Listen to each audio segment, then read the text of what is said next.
उत्तराखंड में भारी बारिश ने कई क्षेत्रों में तबाही मचा दी है। देहरादून समेत राज्य के अन्य हिस्सों में बीती रात से लगातार बारिश जारी है। इस तेज बारिश की वजह से कई जगह सड़कें बह गई हैं। वहीं कुछ क्षेत्रों में मकान भी प्रभावित हुए हैं। प्रशासन और स्थानीय लोग राहत और बचाव कार्य में जुटे हुए हैं।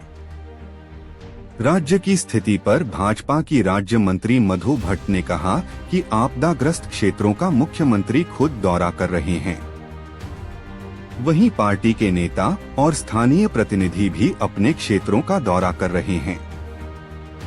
मधु भट्ट ने बताया कि इस आपदा की घड़ी में सरकार सभी प्रभावितों के साथ खड़ी है। राज्य सरकार राहत और बचाव कार्य तेजी से कर रही है। उन्होंने कहा कि केंद्र सरकार का भी विशेष ध्यान उत्तराखंड पर है।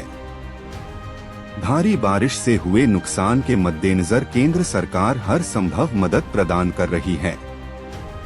प्रभावित क्षेत्रों में फंसे लोगों को सुरक्षित स्थानों पर पहुंचाने और राहत सामग्री वितरित करने का कार्य जारी है।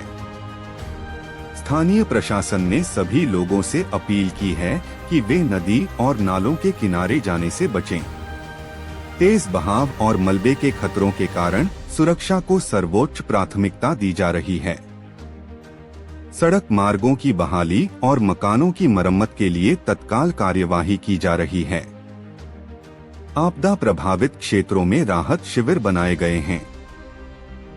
वहां भोजन, दवा और अन्य आवश्यक वस्तुएं उपलब्ध कराई जा रही हैं। मौसम विभाग ने आगामी 24 घंटों में भी बारिश जारी रहने की चेतावनी दी है। प्रशासन और आपदा प्रबंधन दल लोगों को सतर्क रहने और सावधानी बरतने की हिदायत दे रहे हैं।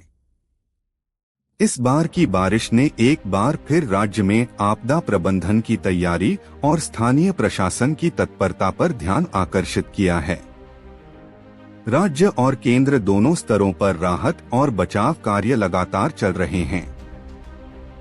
बिल्कुल क्योंकि कल रात जैसे ही ये बादल फटने की घटना सामने आई, माननीय मुख्यमंत्री जी, हमारे माननीय विधायक गण और हमारे जितने भी जो कार्यकर्ता हैं उसी उधर जो आपदा जो जितनी भयंकर जो आपदा आ रही थी, लोगों को आगाह कर रहे थे कि अपने घरों से या तो सुरक्षित स्थानों पे आप निकल जाएं। करीब 1 बजे के करीब की माननीय जो हमारे खजानदार जी हैं विधायक यहाँ पर के, उनका फोन आया कि तुरंत आप लोग वहां से सुरक्षित स्थानों पे चले जाओ क्योंकि वहां से ऊपर जो है वो बादल फट गया है। और अभी भी क्योंकि मैं खुद स्वयं उधर स्थिति का जायजा हमने रात को भी लिया, सुबह क्योंकि बहुत घरों में पानी भर गया था, कीचड़ भर गया था और उसकी अभी अभी भी देख रहे हैं माननीय विधायक जी वहीं पे शासन प्रशासन सभी लोग जो राहत के जो कार्य हैं वो किए जा रहे हैं ताकि भविष्य में इस प्रकार की आपदा ना हो। उसके लिए भी हमें निश्चित रूप से कुछ न कुछ इसमें हमें देखना पड़ेगा क्योंकि जिस प्रकार से ये लगातार बादल जो फटने की घटनाएं आ रही है वो कहीं भी किसी भी स्थान पे कभी भी कहीं भी फट जा रहा है। इसको भी देखना पड़ेगा। जो हमारे वैज्ञानिक है उनको भी निश्चित रूप से इसमें रिसर्च करनी होगी। जहाँ तक